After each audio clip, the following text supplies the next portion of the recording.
സേതുമാധവ, ഞങ്ങൾക്ക് തന്നോട് യാതൊരുവിധ പ്രശ്നവുമില്ല. ഇത് തികച്ചും ഞങ്ങളുടെ ജോലിയാ. കാശ് തന്നവൻ പറഞ്ഞ പണി ചെയ്യുന്നു, അത്രയേ ഉള്ളൂ. മുന്നിൽ കത്തിയുമായി നിൽക്കുന്നവൻ പറഞ്ഞതും സേതുവിൽ ഒരു പുച്ഛച്ചിരി നിറഞ്ഞു. ഹോസ്പിറ്റലിലേക്കുള്ള വഴിയായിരുന്നു സേതു. അപ്പോഴാണ് പാതി വഴിയിൽ കുറച്ചുപേര് അവനെ തടഞ്ഞു. കയ്യിൽ മാരകായുധങ്ങളുമായി നിൽക്കുന്നവരെ കണ്ടതും സേതുവിന് അപകടം മണത്തിരുന്നു.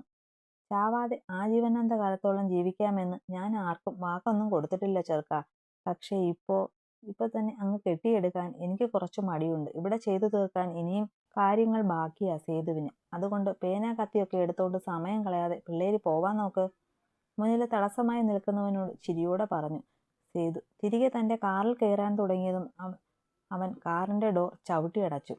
തന്നെ അങ്ങനെ വിടാൻ ഞങ്ങൾക്ക് ഉദ്ദേശമില്ലെങ്കിലോ? അവൻ മുരണ്ടു. സേതു അവനെയും അവന്റെ ആൾക്കാരെയും ശ്രദ്ധിച്ചു. കാറിൽ 3 പേരും പുറത്തിറങ്ങി. തനിക്ക് മുന്നിൽ 2 പേരുമാണുള്ളത്. ആദ്യം ഞങ്ങളോട് പറഞ്ഞത് തന്റെ കൈയും കാലും ഒടിച്ചു തളർത്തി കിടത്തണമെന്ന. പക്ഷേ ഇപ്പോൾ റേറ്റ് കൂട്ടി. കൊല്ലാനാ ഓർഡർ.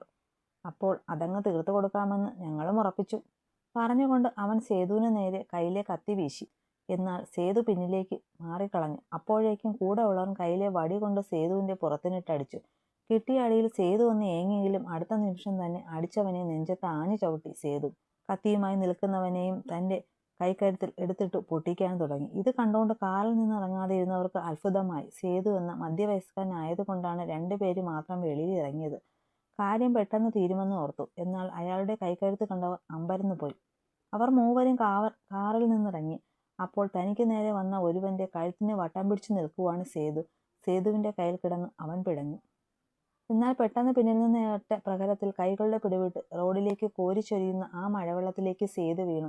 കാറിൽ നിന്നിറങ്ങിയ ഒരുവൻ അയാളെ പിന്നിൽ നിന്ന് അടിച്ചിട്ടതാണ്. അയാൾക്ക് ചുറ്റും നിന്നവരിൽ ഒരുവൻ തങ്ങൾ വന്ന വണ്ടിയിൽ നിന്നും വലിയ വടിവാൾ കയ്യിലെടുത്തു. അതുമായി വീണ് കിടക്കുന്ന സേതുവിനരികേക്ക് നടന്നു. പെട്ടെന്നുള്ള അടിയായതുകൊണ്ട് തന്നെ സേതുവിന്റെ തല പൊട്ടി ചോര ഒലിച്ചു. ചിന്നിച്ചിതറുന്ന മഴവെള്ളത്തിനൊപ്പം ചുവന്ന ചോരയും നിലത്തു പടർന്നു. തീർക്കടാ, കൂടെ ഉള്ളവൻ പറഞ്ഞതും വടുവാളുമായി നിന്നവൻ സേതുവിനരികെ ചെന്ന് കയ്യിലെ വാളൊന്ന് ഉയർത്തി. അടുത്ത നിമിഷം വാൾ ഉയർത്തിയവൻ ശക്തമായ ഒരു പ്രഹരത്തിൽ വായുവിലേക്ക് തെറിച്ചുപോയി. അവൻ സേതുവിന്റെ കാറിന്റെ ബോണറ്റിൽ ചെന്ന് പുറമടിച്ചു വീണ് അലറി. ഒന്ന് കണ്ണടച്ച് തുറക്കുന്ന സമയത്ത് നടന്ന കാഴ്ച കണ്ട് ഞെട്ടിപ്പോയ അവന്റെ കൂട്ടാളികൾ തിരിഞ്ഞു നോക്കിയതും കണ്ടു. ആ പേമാരിയിൽ നനഞ്ഞ് തനിക്ക് മുന്നിൽ നിൽക്കുന്നവനെ, സാക്ഷാൽ മാണിക്യമംഗലത്തെ തെമ്മാടി വൈഭവ് മഹേന്ദ്രവർമ്മയെ. വൈഭവിനെ മനസ്സിലായ അവരിൽ 1-2 പേർ ഒന്ന് ഉമിനീരിറക്കി. അവന്റെ കണ്ണിലെ തീ പാർന്ന നോട്ടവും വലിഞ്ഞു മുറുകി. കാലിപ്പയിൽ നിൽക്കുന്ന അവന്റെ മുഖവും കൂടി കണ്ടതും ബാക്കിയുള്ളവരും ഭയം പൊട്ടി. അച്ഛേ! ശിവ കരഞ്ഞുകൊണ്ട് ഓടിച്ചെന്ന് നിലത്ത് കിടക്കുന്ന സേതുവിനെ പിടിച്ചെഴുന്നേൽപ്പിച്ചു. തലയ്ക്ക് കൈകുത്തി എഴുന്നേൽക്കുന്നതിനൊപ്പം തന്റെ മകളെ നോക്കി സേതു. ഓ, ഒന്നുമില്ല പൊന്നാ, ഒന്നുമില്ല അച്ഛയ്ക്ക്. ശിവയുടെ കരച്ചിൽ കണ്ട സേതു അവളെ ആശ്വസിപ്പിക്കാൻ എന്നോണം പറഞ്ഞു. സാറേ, സാറിൽ ഇടപെടരുത്. ഇത് ഞങ്ങൾക്ക് അങ്ങ് മാണിക്യമംഗലത്ത് നിന്ന് കിട്ടിയ കൊട്ടേഷനാണ്. സാർ പൊയ്ക്കോ, ഇല്ലേൽ നിങ്ങളുടെ മേലെ ഞങ്ങൾക്ക് കൈവയ്ക്കേണ്ടി വരും. സേതുവിനെ തീർക്കാൻ വന്നവരുടെ തലവൻ വൈഭവിനെ നോക്കി പറഞ്ഞു. അവർ പറഞ്ഞത് ശിവയും കേട്ടു. നിനക്കൊക്കെ കിട്ടിയ കൊട്ടേഷൻ തീർക്കാൻ പറ്റുമെന്ന് നീയൊന്ന് നോക്ക്. എന്റെ അച്ഛനെ നീയൊക്കെ തൊട്ടതിന്റെ കടം ഞാനും തീർക്കാം. എന്തേ? പുച്ഛച്ചിരിയോടെ വൈഭവ് പറഞ്ഞു. അടുത്ത നിമിഷം അവന്മാർ ഒന്നോടെ വൈഭവിന് നേരെ പാഞ്ഞു ചെന്നു. എന്നാൽ അവരെയൊക്കെ നിഷ്പ്രയാസം നേരിട്ടു വൈഭവ്. അവന്റെ ഉള്ളിൽ പൊങ്ങുന്ന ദേഷ്യവും സേതുവിനെ കൈവച്ച കലിപ്പും എല്ലാം കൂടി ആ 5 പേരിലും ഭ്രാന്തമായി തല്ലിത്തീർത്തുകൊണ്ടിരുന്നു അവൻ.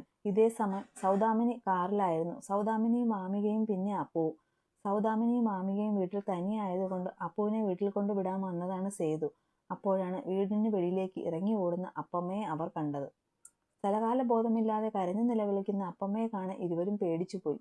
പിന്നെ സൗദാമിനി പറഞ്ഞിട്ട് അവരുമായി ശിവയെയും വൈഭവിനെയും കാണാൻ പെട്ടെന്ന് പോവുകയാണ് അവർ. മാമിയയ്ക്ക് സിദ്ധുവിനെയോ അപ്പുവിനെയോ ഒന്നും അറിയില്ല. അതുകൊണ്ട് തന്നെ കാറിൽ അവർക്കൊപ്പം ഇരിക്കുമ്പോഴും പരിഭ്രാന്തമായി വെളിയിലേക്കൊക്കെ നോക്കിയിരിക്കുവാണ് അവർ. സിദ്ധാ, ദാ കുഞ്ഞേട്ടന്റെ കാർ. പെട്ടെന്ന് റോഡിൽ നിർത്തിയിട്ടിരിക്കുന്ന കാർ ചൂണ്ടി അപ്പു പറഞ്ഞതും ബാക്കി 3 പേരുടെയും നോട്ടം അങ്ങോട്ടേക്ക് പോയി. ശരിയാണല്ലോ, അത് അവന്റെ കാറാ. പക്ഷെ ഇവരെന്താ ഈ മഴയത്ത് കാർ ഇങ്ങനെ റോഡിലിട്ടേക്കുന്നത്? ഞാൻ എന്തായാലും ഇറങ്ങി നോക്കാം, നിങ്ങളിവിടെ ഇരിക്കും പറഞ്ഞുകൊണ്ട് സിദ്ധു വെളിയിലേക്ക് ഇറങ്ങി. എന്നാൽ അവരറിഞ്ഞില്ല കാറിനകത്തിരുന്ന മാമികയുടെ കണ്ണുകൾ അങ്ങ് ദൂരെ ശിവയെ ചേർത്ത് പിടിച്ചു നിൽക്കുന്ന സേതുവിൽ തങ്ങിയ കാര്യം. സേതുവിനെ കണ്ടതും അവളുടെ ഹൃദയമിടിപ്പ് വേഗത്തിലായി. ശരീരമൊന്ന് വിറച്ചു. ഉള്ളിൽ നിന്നുണ്ടായ ഒരു തീവ്രമായ ഉണർച്ചയിൽ പെടുന്നതിനെ വേഗം ഡോർ തുറന്ന് പുറത്തിറങ്ങി അങ്ങോട്ടേക്ക് ഓടി മാമിക. അയ്യോ മാമി നിൽക്ക്! മാമി ഇറങ്ങി ഓടുന്നത് കണ്ട സൗദാമിനി അവളെ വിളിച്ചുകൊണ്ട് കാറിൽ നിന്നിറങ്ങി. അപ്പവും അതെ. ആ കോരിച്ചൊരിയുന്ന പെരുമഴയിൽ തനിക്കെതിരെ വരുന്നവരെ എല്ലാം തന്റെ കൈക്കരുത്തിൽ ഇട്ട് ഞെരിച്ചു കൊണ്ടിരുന്നു വൈഭവ്. അവന്റെ കയ്യിൽ നിന്ന് തെന്നി വീണു പോയ ഒരുവൻ നിരങ്ങി നിരങ്ങി പതിയെ എഴുന്നേറ്റ് നിന്നതും ശിവയെയും സേതുവിനെയും കണ്ടു. 55 ലക്ഷമാണ് സേതുവിനെ തീർത്താൽ അവർക്ക് കിട്ടാൻ പോകുന്നത്. എന്ത് വന്നാലും ആ പണം കിട്ടണമെന്ന അത്യാഗ്രഹത്തിൽ നിലത്ത് കിടന്ന ഒരു വാളെടുത്തു അതുമായി അവൻ സേതുവിന് നേരെ പാഞ്ഞെടുത്തു. ശിവയെ ചേർത്ത് പിടിച്ച് വൈഭവിനെ നോക്കി നിന്ന സേതു ആ നിമിഷം കണ്ണുകൾ വെട്ടിച്ചതും കണ്ടു തങ്ങൾക്ക് നേരെ പാഞ്ഞെടുക്കുന്നവനെ. അടുത്ത നിമിഷം അയാൾ തന്റെ മകളെ സംരക്ഷിച്ചുകൊണ്ട് അവളെ നെഞ്ചിലേക്ക് ചേർത്ത് വട്ടം പൊതിഞ്ഞു പിടിച്ചു തിരിഞ്ഞതും അവന്റെ കയ്യിലെ വാൾ സേതുവിന്റെ പുറത്തു വീശി. സേതുവിൽ നിന്നൊരു നിലവിളി ഉയർന്നു. അച്ഛേ! ശിവ ഉച്ചത്തിൽ അലറി. വൈഭവും അങ്ങോട്ടേക്ക് വന്ന സിദ്ധുവും ആ കാഴ്ച കണ്ടൊന്ന് അടങ്ങി. ആ നിമിഷം സേതുട്ടാ എന്നൊരു ഉച്ചത്തിൽ ഉള്ള നിലവിളി അവിടെ ആകെ ഉയർന്നു കേട്ടു. വാമികയായിരുന്നു അത്. വൈഭവ്, സിദ്ധു, ശിവ എല്ലാവരും അവരെ നോക്കി. വാമി! വിറയ്ക്കുന്ന ചുണ്ടുകളോടെ സേതു പറഞ്ഞതും അവന്റെ ദേഹത്തു നിന്ന് പൊട്ടിയൊലിച്ച ചോര കണ്ട് വാമിക ഒന്ന് അലറി. പിന്നെ കണ്ണുകൾ ഇരുട്ട് കയറി അവൾ ബോധമറ്റ് നിലം പതിച്ചു. ഐസുവിന്റെ ഡോർ തുറന്ന് മഹേന്ദ്രൻ പുറത്തേക്ക് ഇറങ്ങി. ശേഖരവർമ്മ കണ്ണു തുറന്നതും കാണാൻ കയറിയതാണ് അയാൾ. മഹി, എന്തായി? അച്ഛൻ എങ്ങനെയുണ്ട് ഏട്ടാ? പുറത്ത് കാത്തുനിന്ന അംബികയും വൃന്ദയും പിന്നെ മാധവനുമൊക്കെ മഹേന്ദ്രന് ചുറ്റും കൂടി നിന്ന് തിരക്കി. കുഴപ്പമൊന്നുമില്ലമ്മേ, എന്നോട് സംസാരിച്ചു. ഇപ്പോ സ്റ്റേബിളാണ്. പിന്നെ അച്ഛന് ശിവാമിയെ ഒന്ന് കാണണമെന്ന് പറഞ്ഞു. മഹി പറഞ്ഞത് മുത്തശ്ശിക്ക് ആശ്വാസമായി. എന്നാ മോളെ വിളിക്കാം. ആദി, പോയി ഏട്ടത്തെയും ഏട്ടനെയും വിളിക്ക്. അവിടെ നിന്ന് ആദിയെ നോക്കി മുത്തശ്ശി പറഞ്ഞതും ആദി അടുത്തു നിന്ന ആര്യനെ ഒന്ന് പരിഞ്ഞു നോക്കി. എന്താ ആദി മിണ്ടാതെ നിൽക്കുന്നേ? അമ്മ പറഞ്ഞത് കേട്ടില്ലേ നീ? വൈഭവിനെ വിളിച്ചു നിന്റെ ഏട്ടത്തെയും കൂട്ടി വരാൻ പറ. മഹേന്ദ്രൻ കൂടി ആദിയെ നോക്കി പറഞ്ഞു. അത് അങ്കിളെ, ഒരു ചെറിയ പ്രശ്നമുണ്ട്. വൈഭവനും ശിവാമിക്കും ഇപ്പോ ഇങ്ങോട്ട് വരാൻ പറ്റില്ല. ആര്യൻ മഹിയെ നോക്കി പറഞ്ഞതും അയാൾ ഞെട്ടി അമ്മയെയും ആര്യനെയും മാറി മാറി നോക്കി. ഞാൻ ചോദിക്കണമെന്ന് കരുതിയിരിക്കുവായിരുന്നു. ഇവർ ഇത് എവിടെ പോയതാ? അനിയെയും ചൈത്രയെയും കാണുന്നില്ല. അവരൊക്കെ എന്തിയേ? എന്താ പറ്റിയേ? അങ്കിളൊന്ന് വന്നേ, മഹി വീണ്ടും ചോദിച്ചതും ആര്യൻ മഹേന്ദ്രനെയും കൂട്ടി കുറച്ചു മാറി നിന്നു. എന്താ ആര്യ കാര്യം? എന്താ എല്ലാവരും എന്തോ മറച്ചു പിടിക്കും പോലെ സംസാരിക്കുന്നത്? അത് അങ്കിളെ, ശിവയുടെ അച്ഛൻ സേതുമാധവന് ഒരു ആക്സിഡന്റ് ഉണ്ടായി. ഇങ്ങോട്ടേക്ക് വരുന്ന വഴി അദ്ദേഹത്തെ ആരൊക്കെയോ ചേർന്ന് അപായപ്പെടുത്താൻ നോക്കി. ആൾക്ക് പുറത്ത് ഇഞ്ചുറി ആയിട്ടുണ്ട്. ആര്യൻ പറഞ്ഞതും മഹേന്ദ്രന്റെ കണ്ണുകൾ ഞെട്ടലോടെ പൊന്തി. സേതു അങ്കിളിനെ ഇവിടെ അഡ്മിറ്റ് ചെയ്തിരിക്കുക. അവിടെയാ അവർ എല്ലാവരും. പിന്നെ ബാമി അപ്പച്ചി? ആര്യൻ ചേട്ടാ, ഡോക്ടർ വിളിക്കുന്നു. ആര്യൻ പറഞ്ഞ് മുഴുവിപ്പിക്കും മുന്നേ ആദി വന്നു അവനെ വിളിച്ചതും മഹി ഒന്ന് നോക്കിയിട്ട് ആര്യൻ അങ്ങോട്ടേക്ക് പോയി. മഹേന്ദ്രൻ നെഞ്ചിലൊന്ന് കൈവച്ചു. അയാളുടെ ഉള്ളു വല്ലാതെ മിടിക്കുന്നുണ്ടായിരുന്നു.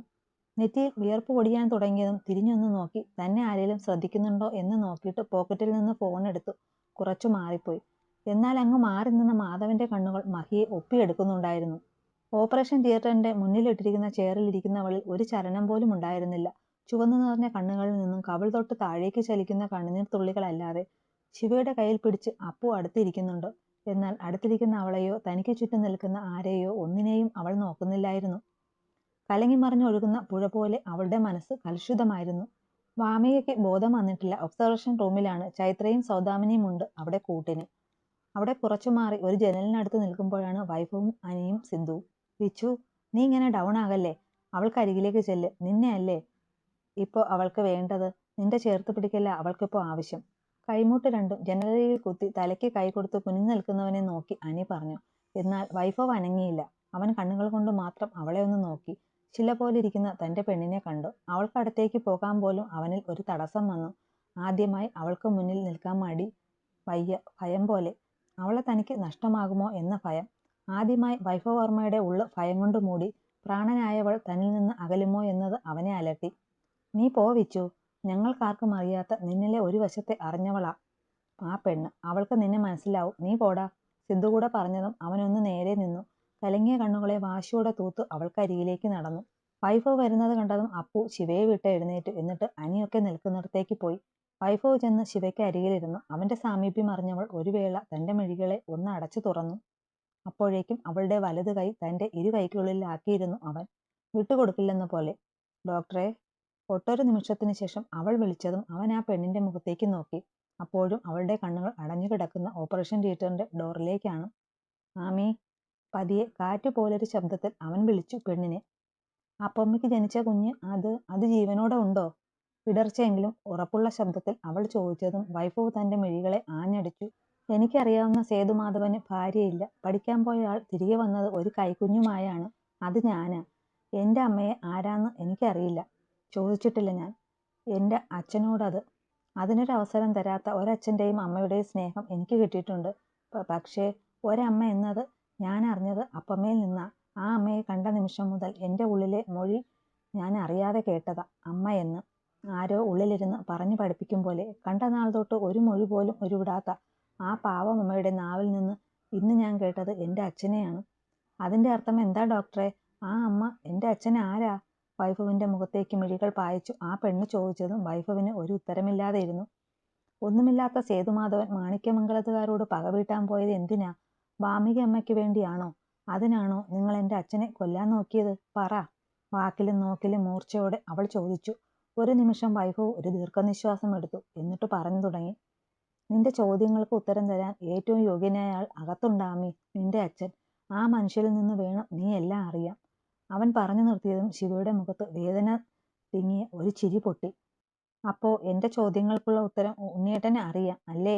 ഇടറിയ ശബ്ദത്തിൽ അവൾ ചോദിച്ചതും ചുണ്ടുകൾ മടക്കി പിടിച്ചു തലയാട്ടി സമ്മതിച്ചു വൈഭവ്.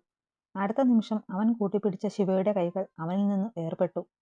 അവൻ ഞെട്ടലോടെ അവളെ നോക്കിയതും തീഷ്ണതയേറിയ കത്തുന്ന മിഴികളുമായി തന്നെ നോക്കുന്നവളെയാണ് കണ്ടത്. ആമി, ഞാൻ. അവൻ അവളോട് എന്തോ സംസാരിച്ചു തുടങ്ങിയതും ഓപ്പറേഷൻ തിയേറ്റർ തുറന്ന് ഡോക്ടർ വെളിയിൽ വന്നതും ഒരുമിച്ചായിരുന്നു. അയാളെ കണ്ടതും ശിവയും വൈഫവും ഒരുപോലെ എഴുന്നേറ്റു. ഡോക്ടർ, എൻ്റെ അച്ഛൻ? ശിവ വെപ്രാളത്തോടെ ചോദിച്ചു. അന്നേരം അവൾ സേതുവിന്റെ മകൾ മാത്രമായിരുന്നു. ഓപ്പറേഷൻ കഴിഞ്ഞു. Nothing to worry. ആൾ അപകടനില തരണം ചെയ്തു. ചിരിയോട് ഡോക്ടർ പറഞ്ഞതും ആശ്വാസമായവൾ കണ്ണുകളടച്ച് കൈകൂപ്പി. എനിക്കൊന്ന് കാണണം. കണ്ണുകൾ നിറച്ച് ശിവ ചോദിച്ചതും ആ ഡോക്ടർ നോക്കിയത് വൈഭവിനെ ആയിരുന്നു. അവൻ കണ്ണുകൾ കൊണ്ട് സമ്മതം കാണിച്ചതും പ്രൊട്ടക്ഷൻ ഇട്ട് കയറി കണ്ടോളൂ, പക്ഷേ പെട്ടെന്ന് ഇറങ്ങണം എന്ന് ഡോക്ടർ ശിവയെ നോക്കി പറഞ്ഞു. അത് കേൾക്കേണ്ട താമസം ശിവ വേഗം അകത്തേക്ക് കയറി. മെഷീനുകളുടെ ബീപ്പിംഗ് സൗണ്ട് ഉയർന്നു കേൾക്കുന്ന ആ മുറിക്കകത്തേക്ക് നോൺ സ്റ്റിയർ ഗൗണിട്ട് കയറിയതും അവൾ കണ്ടു ദീർഘമായി ശ്വാസം വലിച്ചുവിട്ട് ബെഡിൽ കിടക്കുന്ന തൻ്റെ അച്ഛനെ. ചുവന്നു നിറഞ്ഞ കണ്ണുകളുമായി അച്ഛൻ അരികെ ചെന്ന് കുറച്ചേറെ കണ്ണുകൾ അടച്ചു കിടക്കുന്ന ആളെ നോക്കി നിന്നു. എന്നിട്ട് പയ്യെ അച്ഛൻ്റെ വലത് കൈയിൽ തൊട്ടു. എൻ്റെ അച്ഛൻ വേഗം സുഖമായിട്ട് വാട്ടോ. ഞാൻ നോക്കിയിരിക്കും. ഒറ്റയ്ക്കെല്ലാം മൂടി വെച്ചത് മതി. ഇനി ഞാനുണ്ട് എന്തിനും. മൂർച്ചേറിയ വാക്കുകളാൽ പറയുകയായിരുന്നില്ല, ഉറപ്പ് കൊടുക്കുകയായിരുന്നു മകൾ ആ അച്ഛന്. സേതുവിനെ കണ്ടിറങ്ങിയ ശിവ നേരെ ഹോസ്പിറ്റലിൽ നിന്ന് ഇറങ്ങിപ്പോയി. നമ്പസിലേക്കാണ് അവൾ പോയത്. അനിതയോട് വിവരം പറഞ്ഞു. പിന്നീട് അവളുമായി ഹോസ്പിറ്റലിലേക്ക് തിരികെ വന്നു. തീർത്തും അവൾ വൈഭവിനെയും മാണിക്യമംഗലക്കാരെയും പാടെ അവഗണിച്ചു. ശിവയ്ക്ക് പെട്ടെന്നുണ്ടായ മാറ്റം കണ്ട് അപ്പവും ആദിയും ഒക്കെ അമ്പരന്നു. അവളോട് ചോദിക്കാൻ ചെന്നു. എന്നാൽ അനി അവരെ തടഞ്ഞു. ചേട്ടത്തിക്ക് കാര്യമായി എന്തോ സംഭവിച്ചിട്ടുണ്ടെന്നും പതിയെ ചോദിക്കാമെന്നും പിള്ളേർ ഓർത്തു.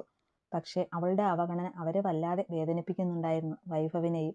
ആ രാവ് ഒരുപാട് പേരുടെ ഉള്ളിൽ വേദനയും ആദിയും ഒക്കെയായി കടന്നുപോയി. അധികം ആഴത്തിലുള്ള മുറിവല്ലാത്തത് കൊണ്ട് തന്നെ ഒരു ദിവസം സർജിക്കൽ ഐസിയുവിൽ നിന്ന് ഒബ്സർവേഷനിൽ വെച്ചിട്ട് സേതുവിനെ റൂമിലേക്ക് ഷിഫ്റ്റ് ചെയ്തു. ഐസിയുവിൽ വെച്ച് ബോധം വന്നപ്പോൾ അനിതയും ചൈത്രയും മാറി മാറി സേതുവിനെ കയറി കണ്ടെങ്കിലും ശിവ പിന്നീട് കയറിയില്ല. വൈഭവും അതെ. അവൾ വല്ലാതെ മാറിയിരിക്കുന്നു. ആരോടും മിണ്ടാതെ മൂടിക്കെട്ടിയ മുഖവുമായി ഇരുന്നു. വൈഭവ് അവൾക്കരികിലേക്ക് ചെന്നില്ല. ഇനിയൊരു സംഭാഷണത്തിൽ നിന്നാൽ അത് മുറിവിൽ കൈയിട്ട് ഇളക്കും പോലെ ആയിരിക്കുമെന്ന് അവന് തോന്നി. അടുത്തു പോകുന്നില്ലെങ്കിലും അവളുടെ നിഴലോരം അവൻ നിന്നു. റൂമിലേക്ക് മാറ്റിയതും അനിതയെയും ചൈത്രയെയും അനിയെയും കണ്ട സേതു ശിവയെ തിരക്കി. മോളെവിടെ? അയാൾ ചോദിച്ചതും അനിതയുടെ നോട്ടം പോയത് റൂമിന്റെ വാതുക്കൽ നിന്നിരുന്ന വൈഭവിലേക്കാണ്. അവൻ ഒന്നും മിണ്ടാതെ തിരിഞ്ഞു നടന്നു. ആ കോറിഡോറിന്റെ അങ്ങേയറ്റത്തുള്ള ചെറിയ ബാൽക്കണിയിൽ നിൽക്കുന്നവളെ നോക്കിച്ചെന്നു. ആമി. പുറത്തേക്ക് തന്നെ കണ്ണുപായിച്ചു നിൽക്കുന്നവളുടെ പിന്നിൽ ചെന്ന് ആർദ്രമായി അവൻ വിളിച്ചതും നീണ്ട 2 ദിവസങ്ങൾക്കുപുറം പ്രിയപ്പെട്ടവന്റെ ശബ്ദം കേട്ട പെണ്ണിന്റെ കണ്ണുകൾ നീറി. സേതുവച്ചൻ നിന്നെ തിരക്കുന്നു, അവൻ പതിയെ പറഞ്ഞു. ഇല്ല ഡോക്ടറെ, എനിക്ക് പറ്റില്ല. അച്ഛന് പറയാനുള്ളത് കേൾക്കാനുള്ള താങ്ങ് എനിക്കില്ലാത്തതുപോലെ. വൈഭവിനോട് അത് പറയുമ്പോൾ വിറയ്ക്കുന്ന ശരീരത്തിനൊപ്പം അവളുടെ കൈകൾ ഹാൻഡ് റെയിലിംഗ് മുറുകി. അടുത്ത നിമിഷം അവളെ പിറകിൽ നിന്ന് വലിച്ചവൻ തന്റെ നെഞ്ചിലേക്കിട്ട് ഇരു കൈകൾ കൊണ്ട് ലോക്ക് ചെയ്ത് കെട്ടിപ്പിടിച്ചു. ഒരു നിമിഷം അവന്റെ ചേർത്ത് പിടിക്കലിൽ ആശ്വാസം കൊണ്ടവൾ അവനിലേക്ക് ഒന്നുകൂടി ചേർന്ന് നിന്നു. ഞാനുണ്ടാവും കൂടെ, എന്തിനും. കാതോരം അങ്ങനെ കൂടി അവൻ പറഞ്ഞതും അവളിൽ കരുത്തേറി. വൈഭവിന്റെ കയ്യിൽ മുറുകെ പിടിച്ചു ശിവ നടന്നു. വൈഭവിനൊപ്പം വരുന്ന തന്റെ മകളെ കണ്ട് സേതുവിന്റെ കണ്ണ് നിറഞ്ഞു. ബാ. ക്യാനുലയിട്ട വലത് കൈ പതിയെ പൊക്കി അയാൾ വിളിച്ചതും ശിവ പതിയെ അച്ഛൻ്റെ അരികെ ചെന്നിരുന്നു. അയാളുടെ കൈയെടുത്ത് മടിയിൽ വെച്ച് തലയിൽ തഴി. കല്യാണം കഴിഞ്ഞ അന്ന് എൻ്റെ കുട്ടിയുടെ കഴുത്തിൽ അച്ഛ ഇട്ട് തന്ന ആ മാല എവിടെ? സേതു ചോദിച്ചതും ശിവ അയാളെ നോക്കി. അതിപ്പോഴും എൻ്റെ കൂടെയുണ്ട്. ഒരു ചെറു പുഞ്ചിരിയോടെ അവൾ കഴുത്തിലെ ആ മാല തൊട്ട് എടുത്തു കാണിച്ചു. അച്ഛൻ എൻ്റെ കുഞ്ഞിനോട് ഒരു കഥ പറഞ്ഞു തരട്ടെ? ആ മാലയുടെ കഥ. സൗമ്യമായ ചിരിയോടെ സേതു ചോദിക്കവേ കേൾക്കാൻ പോകുന്നത് ഒരിക്കലും നല്ലതാവില്ലെന്ന് ഉള്ളുമൊഴിഞ്ഞിട്ടും ചിരിയോടെ തലയാട്ടി ശിവ. അനിത അവിടെയുള്ള ബൈസ്റ്റാൻഡർ ബെഡിലേക്ക് ഇരുന്നു. ശരീരത്തിന് ഒരു താങ്ങു കിട്ടാനെന്ന പോലെ. അച്ഛൻ പറഞ്ഞിട്ടില്ലേ അച്ഛനൊരു കൂടപ്പിറപ്പുണ്ടായിരുന്നെന്ന്. അച്ഛനൊപ്പം പിറക്കാതെ അച്ഛൻ്റെ സഹോദരനായ ഒരുവൻ. സേതു പറഞ്ഞു തുടങ്ങിയതും ശിവ തലയാട്ടി. അതാ ശിവദാസ് മാധവ്. ജനിച്ചത് ആർക്കാണെന്ന് അറിയില്ല. പക്ഷേ ഓർമ്മ വെച്ച നാൾ മുതൽ പാലക്കാട്ട് ബോർഡറിലുള്ള ഒരു അനാഥാലയത്തിലായിരുന്നു ഞാനും അവനും. അന്ന് മാധവൻ എന്ന വാല് ഞങ്ങൾക്ക് രണ്ടുപേർക്കുമില്ല. സേതുവും ശിവദാസും, അതുമാത്രം. അനാഥാലയത്തിലെ വാർഡന്മാരുടെ ഉപദ്രവവും കൂടുതലും കഴിക്കുന്ന ഭക്ഷണത്തിന്റെ അളവ് കുറഞ്ഞു വന്നപ്പോൾ ഒരു ദിവസം ഞാനും ദാസനും ആ വലിയ മതിൽ ചാടി പുറത്തു വന്നു. ഏതൊക്കെയോ വണ്ടിക്ക് കൈകാട്ടിയും നടന്നും കൊച്ചി എന്ന ഈ നഗരത്തിലെത്തി ഞങ്ങൾ. അന്ന് എനിക്കും അവനും വയസ്സ് 12 ഉള്ളൂ. വിശന്ന് വെണ്ണീറായി ഒരു കടൽക്കരയിൽ ഇരുന്നപ്പോഴാ ഒരു മനുഷ്യന് അടുത്തു വന്നത്. കയ്യിലൊരു ബുക്കൊക്കെ പിടിച്ചു കുറച്ചു പ്രായം തോന്നിക്കുന്ന ഒരാൾ. മാധവ് മാഷ്. ആരുമില്ലെന്നും വിശക്കുന്നു എന്നൊക്കെ പറഞ്ഞപ്പോൾ മാഷ് ഞങ്ങളെ കൂടെ കൂട്ടി. മാഷിനും ആരുമില്ലത്രേ. ഒറ്റയാനായി കടലോരത്തുള്ള ഒരു കുഞ്ഞു വീട്ടിൽ കഴിയുന്ന മാഷിന് ഒരു ചെറിയ ബുക്ക് ഷോപ്പ് ഉണ്ടായിരുന്നു. അങ്ങനെ ഞാനും ദാസും മാഷിനൊപ്പം കൂടി. ഞങ്ങളുടെ പേരിനൊപ്പം ആ മനുഷ്യന്റെ പേര് ചേർത്തു ഞങ്ങളെ പഠിക്കാൻ വിട്ടു. പണ്ടേ പഠിത്തത്തിൽ ഞാൻ ഉഴപ്പാ. സ്കൂളിൽ പോയാലും തിരിച്ചു വന്നാൽ ഞാൻ മാഷിനൊപ്പം കൂടും, ബുക്ക് വിൽക്കാനും പിന്നെ അല്ലറ ചില്ലറ ജോലിക്കും. പക്ഷേ ദാസ്, അവന് ജോലിയെടുക്കുന്നതിൻ്റെ കൂടെ ആ ബുക്കെല്ലാം വായിക്കും. അക്ഷരങ്ങളോട് ഒരുപാട് ഇഷ്ടമായിരുന്നു ആ ചെക്കന്. BA ലിറ്ററേച്ചർ ഞങ്ങൾ ഒന്നിച്ച് ഇവിടെ മഹാരാജാസിലാ ചെയ്തേ. MA ചെയ്യാൻ ദാസിന് കൊൽക്കത്ത കോളേജിൽ നിന്ന് സ്കോളർഷിപ്പ് കിട്ടി. ഞാനും കൂടെ ഉണ്ടെങ്കിലേ പോകുമെന്ന് അവന് വാശി. പിന്നെ മാഷ് നിർബന്ധിച്ചപ്പോൾ ഞാനും പോയി. രാവിലെ കോളേജിൽ പഠിത്തവും വൈകിട്ട് ജോലിയും ഞങ്ങൾ അവിടെ ആയിരുന്നു. എന്നാൽ അപ്പോഴാ വാമിക എന്ന 18കാരി അവനെ തേടി വന്നത്, അവൻ്റെ കവിതകളെ തേടി വന്നത്.